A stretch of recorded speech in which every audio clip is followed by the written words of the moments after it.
क्या महाराष्ट्र में होने जा रहा है एक बड़ा गठबंधन? क्या राज ठाकरे अब मिलाएंगे उद्धव ठाकरे से हाथ?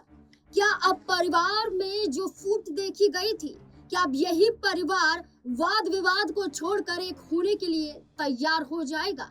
दरअसल 2006 में महाराष्ट्र नवनिर्माण सेना का गठन राज ठाकरे ने किया और राज ठाकरे ने उद्धव ठाकरे से अलग हटकर, शिवसेना से अलग हटकर अपने दल का निर्माण तो किया, जिसका कारण था उत्तराधिकारी पद को लेकर बड़ा फैसला बाला साहेब ठाकरे का। बाला साहेब ठाकरे का वो फैसला राज ठाकरे को पसंद नहीं आया और उद्धव ठाकरे के खिलाफ जाकर राज ठाकरे ने अपनी ही पार्टी का गठन किया।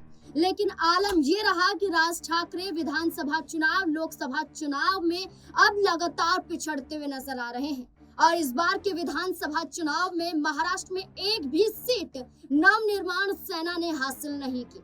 इस दौरान राज ठाकरे के बेटे अमित ठाकरे ने भी चुनाव लड़ा, लेकिन वो भी नहीं जीत पाए, जिसके बाद ये संकेत मिलने लगे कि अब राज ठाकरे को उद्धव ठाकरे से हाथ मिला लेना चाहिए, क्योंकि उद्धव ठाकरे की पार्टी के दो फाड़ कर उद्धव ठाकरे से गद्दारी कर एकनाथ शिंदे भारतीय जनता पार्टी के साथ चले जाते हैं, पार्टी सिंबल सब ले जाकर, और खुद शिवसेना यूबीटी को सहारा लेना पड़ता है कांग्रेस का, एनसीपी शरद पवार का। अब उद्धव ठाकरे की मजबूती राज ठाकरे के साथ आने के बाद ही होगी और ये संकेत मिल भी रहे हैं और संकेत कोई और नहीं बल्कि खुद राज ठाकरे दे रहे हैं। दरअसल राज ठाकरे एक बड़े अभियान को महाराष्ट्र में चलाए हुए हैं। ये अभियान है मराठी भाषा के सम्मान को लेकर, अस्मिता को लेकर, उसके बचाव को लेकर, जहां राज ठाकरे का मानना है कि हर सरकारी कामों में या किसी भी महाराष्ट्र में हुए कामों को लेकर दावा किया जा रहा है कि मराठी भाषा का ही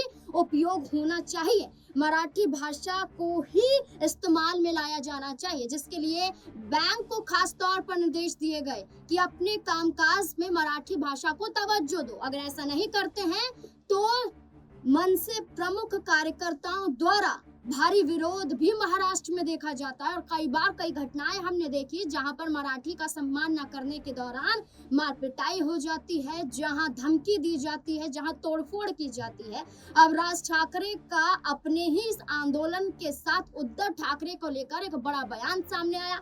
राज ठाकरे ने कहा कि अगर राजनीतिक लिहाज की बात है तो मैं नहीं चाहूंगा कि उद्धव ठाकरे साथ आए या नहीं, ये मेरा फैसला नहीं होगा, लेकिन अगर राजनीति से अलग हटकर बात की जाए तो उद्धव ठाकरे अगर मेरे साथ आते हैं तो मैं उसके लिए तैयार हूँ। उनका कहना है कि महाराष्ट्र हित के सामने हमारे झगड़े, हमारी बातें छोटी होती हैं।